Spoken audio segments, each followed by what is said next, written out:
क्या O3 यहाँ बन सकता है? यहाँ पे बहुत कम बनेगा। क्या इससे नीचे बन सकता है? नो, नहीं बन सकता। क्यों? क्योंकि यहाँ पे यूवी रेडिएशन पहुंच नहीं सकते। ओजोन बनने के लिए जरूरी है कि यूवी रेडिएशन हो, तो यूवी रेडिएशन ट्रोपोस्फेयर में आ नहीं सकते, यहाँ पे ओजोन नहीं बन सकता। यूवी रेडिएशन यहाँ तक आ सकते हैं तो यहाँ पे ओजोन बनेगा, लेकिन दरमियान में ओजोन की क्वांटिटी ज्यादा होगी। तो ये ऑक्सीजन एटम ऑक्सीजन मॉलिक्यूल के साथ मिलकर O3 ओजोन बनाएगा। This is formation of ozone. Ozone कहां पे बना? ओजोन बना in the middle of the stratosphere, stratosphere के दरमियान में। अच्छा, इस ओजोन का काम क्या है? ये ओजोन हमें इन यूवी रेडिएशन से बचाता है। ये यूवी रेडिएशन को वापस रिफ्लेक्ट करवाता है। यूं हमारे लिए ये एक कुदरत की तरफ से शील्ड मिला है जो हमें यूवी रेडिएशन से बचाता है। अच्छा, कुछ केमिकल्स ऐसे हैं, ये यहां तक हमने एक्सप्लेन किया ओजोन का फॉर्मेशन। अब इस ओजोन की बर्बादी कैसे होती है? तो कुछ केमिकल्स ऐसे हैं जो इंसानों ने बनाए हैं और वो मुख्तलिफ मकासद के लिए इस्तेमाल होते हैं। उन्हें कहते हैं CFCs, क्लोरोफ्लोरोकार्बन। क्लोरोफ्लोरोकार्बन से मुराद है ये एक हाइड्रोकार्बन। अगर इस हाइड्रोकार्बन के सारे हाइड्रोजन फ्लोरीन और क्लोरीन से रिप्लेस किए जाए तो 4 हाइड्रोजन, 2 की जगह पे मैंने फ्लोरीन लिखा, 2 की जगह पे मैंने क्लोरीन लिखा। ये जो सब्सटेंस बना, अब ये सब्सटेंस कहलाएगा क्लोरोफ्लोरोकार्बन। क्लोरोफ्लोरोकार्बन किससे बना? ये मीथेन से। अच्छा, ये जो केमिकल हैं ये रेफ्रिजरेटर में, एयर कंडीशन में यूज होते हैं। इसके अलावा ये एक बेहतरीन सॉल्वेंट है। ये ड्राई क्लीनिंग में इस्तेमाल होता है। ये एयर फ्रेशनर में बतौर प्रोपेलेंट इस्तेमाल होता है। एज अ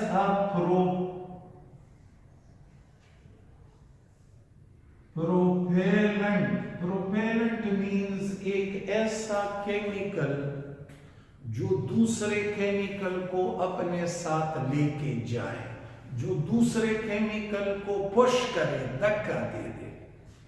एयर फ्रेशनर में जो फ्रेग्रेंस होता है, उस फ्रेग्रेंस को, खुशबू को ले जाने वाला कौन है? यही क्लोरोफ्लोरोकार्बन है। अगर मैं इस क्लासरूम में यहाँ पे एयर फ्रेशनर यूज करूं तो उसकी खुशबू फैल जाएगी पूरे क्लासरूम के अंदर। कैसे? उसमें ये CFC बतौर प्रोपेलेंट एक्ट करता है और वो फ्रेग्रेंस के मॉलिक्यूल और कार्नर्स की तरफ डिफ्यूज करते हैं। तो ये केमिकल मुख्तलिफ मकासद के लिए यूज होता है। और इस पोर्शन में, ट्रोपोस्फेयर के अंदर, ये बेहद स्टेबल है। It is stable. क्यों ये स्टेबल है? Due to fluorine and chlorine. इसमें फ्लोरीन है, क्लोरीन है, तो फ्लोरीन के ऊपर कोई अटैक कर नहीं सकता। Therefore it is very very stable. कहां पे ये स्टेबल है? ट्रोपोस्फेयर में। यानी यहां पे मैंने इसे यूज किया, इस क्लोरोफ्लोरोकार्बन को, तो यहां पे ये स्टेबल है। ये यहाँ पे स्टेबल है, यहाँ पे ये किसी से नहीं डर रहा, तो ये यूं जाके उड़ेगा और कहां तक पहुंचेगा? ये देखो, ये कौन सी पोर्शन है? स्ट्रेटोस्फेयर है। ये केमिकल स्ट्रेटोस्फेयर तक पहुंच गया और स्ट्रेटोस्फेयर में यूवी रेडिएशन होते हैं। यूवी रेडिएशन न क्लोरीन से डरते हैं न फ्लोरीन से डरते हैं। यूवी रेडिएशन इस मॉलिक्यूल के परखच्चे उड़ा देता है। ये क्लोरोफ्लोरोकार्बन जब ट्रोपोस्फेयर में यूज हो जाए तो ये यहाँ पे स्टेबल हुआ, कहाँ चला गया? स्ट्रेटोस्फेयर में। स्ट्रेटोस्फेयर में यूवी रेडिएशन न क्लोरीन से डरता है न फ्लोरीन से। वो इस मॉलिक्यूल को फ्री रेडिकल्स में चेंज करता है।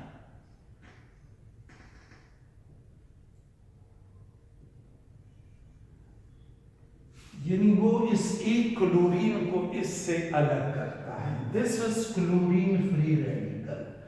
ये क्लोरीन फ्री रेडिकल अब ओजोन के साथ रिएक्शन करता है। ये यहां से ऑक्सीजन बाहर करवाता है, तो OCl फ्री रेडिकल और ऑक्सीजन बना। ये अगेन फ्री रेडिकल है। ये एक और ओजोन को खा जाएगा। यहां से ये ऑक्सीजन को रिमूव करेगा, तो एक ऑक्सीजन ये और एक ये। OCl ने यहां से ऑक्सीजन रिमूव किया, एक ऑक्सीजन ये और एक जो यहां से आया, दोनों आपस में मिलेंगे, क्या बनाएंगे? O2, और ये भी O2, 2O2 बना। अब ये इसको देखे, ये वही क्लोरीन फ्री रेडिकल है जिसने इस रिएक्शन को शुरू किया था। यूं एक चेन रिएक्शन शुरू हुआ और ओजोन किस चीज में चेंज हुआ? ऑक्सीजन मॉलिक्यूल में। किसने किया? इस क्लोरोफ्लोरोकार्बन के क्लोरीन फ्री रेडिकल ने किया। तो इसकी क्वांटिटी मुसलसल कम हो रही है। इस अमल को कहते हैं ओजोन लेयर डिप्लीशन। आम जुबान में हम कहते हैं ओजोन लेयर के अंदर सुराख हो चुकी है। जब ये पता चला कि ये क्लोरोफ्लोरोकार्बन इतने खतरनाक केमिकल्स हैं, तो इनके इस्तेमाल पे पाबंदी लगाई गई। आजकल क्लोरोफ्लोरोकार्बन की जगह पे यूज होता है हाइड्रो क्लोरोफ्लोरोकार्बन्स। हाइड्रोक्लोरोफ्लोरोकार्बन से मुराद है एक हाइड्रोकार्बन से सारे हाइड्रोजन्स को हटाना नहीं है, एक हाइड्रोजन छोड़ना है। तो ये एक हाइड्रोजन छोड़ा गया, फ्लोरीन और क्लोरीन, 3 हाइड्रोजन, 2 की जगह पे फ्लोरीन आया, 1 की जगह पे क्लोरीन। अब ये जो हाइड्रोक्लोरोफ्लोरोकार्बन है, ये इस ट्रोपोस्फेयर के अंदर डिस्ट्रॉय हो जाता है। इसे जब हम यूज करते हैं तो ये केमिकल यहीं पे ही डिस्ट्रॉय हो जाता है, क्योंकि इसमें हाइड्रोजन है और हाइड्रोजन ज्यादा पावरफुल नहीं है, तो जो ही ट्रोपोस्फेयर में आएगा यहीं पे ही डिस्ट्रॉय हो जाएगा और ऊपर तक नहीं पहुंचेगा। यूं स्ट्रेटोस्फेयर का ओजोन महफूज रह जाएगा। तो this is the alternative for chlorofluorocarbon. What is the alternative? Hydrochlorofluorocarbon. क्यों ये बतौर अल्टरनेटिव यूज होता है? ये वही काम करता है जो ये क्लोरोफ्लोरोकार्बन करता है, लेकिन इसमें और इसमें ये फर्क है कि ये ट्रोपोस्फेयर में डिस्ट्रॉय नहीं होता, ये ट्रोपोस्फेयर के अंदर डिस्ट्रॉय हो जाता है, स्ट्रेटोस्फेयर तक नहीं पहुंच पाता। यूं इसके शर से ओजोन महफूज रहता। अच्छा, एयर पोल्यूशन से हमें ढेर सारे खतरात लाहक हैं। कौन कौन से? Like acid rain, green house effect, smoke formation, ozone layer depletion. तो हमें एयर पोल्यूशन को कंट्रोल करना होगा। एयर पोल्यूशन को कंट्रोल करने के लिए एक आला बनाया गया है जिसे कैटालिटिक कन्वर्टर कहते हैं।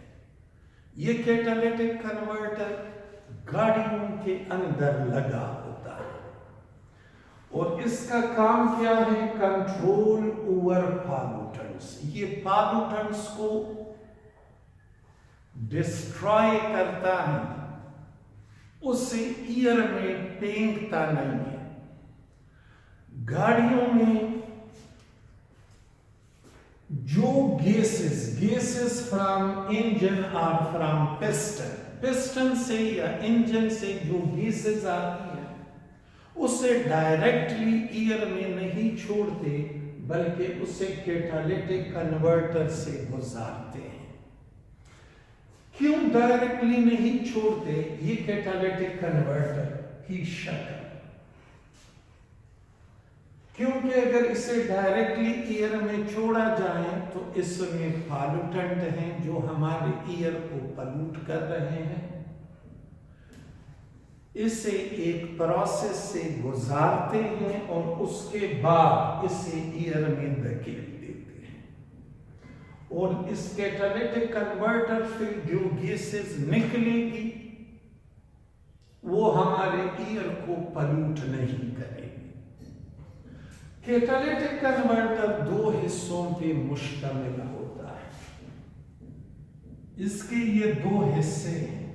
इस एक हिस्से को कहते हैं रिड्यूसिंग चैम्बर,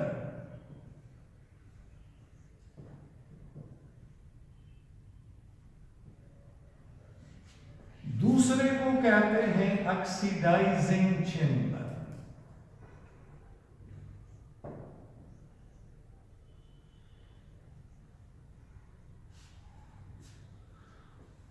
रिड्यूसिंग चैम्बर में हाइड्रोजन गैस पैदा की जाती है। हाइड्रोजन गैस इज प्रोड्यूस्ड और इसमें जो कैटलिस्ट है it is rhodium catalyst, RH, rhodium catalyst. कैसे ये हाइड्रोजन गैस पैदा की जाती है? ये हाइड्रोकार्बन और स्टीम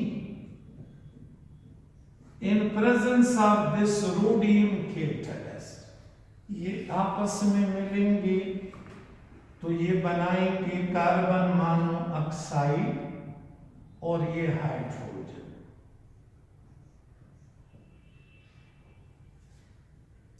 अच्छा, ये हाइड्रोजन गैस जब पैदा हो जाए तो यहां जो गैसेस आ रही हैं पिस्टन से या इंजन से, उसके अंदर होते हैं नॉक्स, ऑक्साइड्स ऑफ नाइट्रोजन।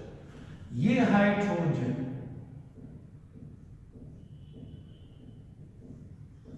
यहां से ऑक्सीजन को बाहर करवाएगा। ऑक्सीजन यहां से बाहर होगा। Removal of oxygen is called reduction. For this reason it is called reducing chamber. तो हाइड्रोजन ऑक्सीजन मिलके बनाएंगे H2O और NO will change into N2। यूं खतरनाक केमिकल को नाइट्रोजन में चेंज किया गया।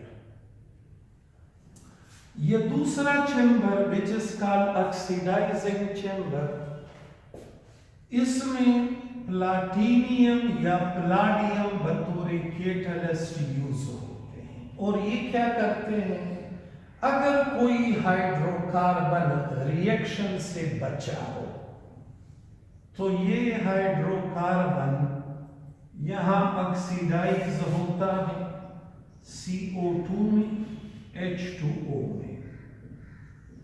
इसी तरह ये कार्बन मोनोऑक्साइड जो रिड्यूसिंग चेंबर के अंदर बनी है ये gas, it is also oxidised to carbon dioxide. और ये देखें, जो गैसेस बाहर की जानिब निकलेगी गैसेस, उनमें कौन कौन सी गैसेस होगी? One will be N2 nitrogen. क्या ये नाइट्रोजन पॉल्यूटेंट है? नो। वाई? ये तो एयर में वैसे भी मौजूद है। ये मॉइस्चर H2O, हवा में नमी तो वैसे भी होती है। और ये कार्बन डाइऑक्साइड, कार्बन डाइऑक्साइड पहले से एयर में मौजूद है। तो जो खतरनाक केमिकल थे, एक था ये नॉक्स और दूसरा था ये कार्बन मोनोऑक्साइड। इन दोनों को गाड़ी के अंदर ही डिस्ट्रॉय किया गया। और ये एग्जिट है, किसका एग्जिट? एग्जॉस्ट गैसेस का।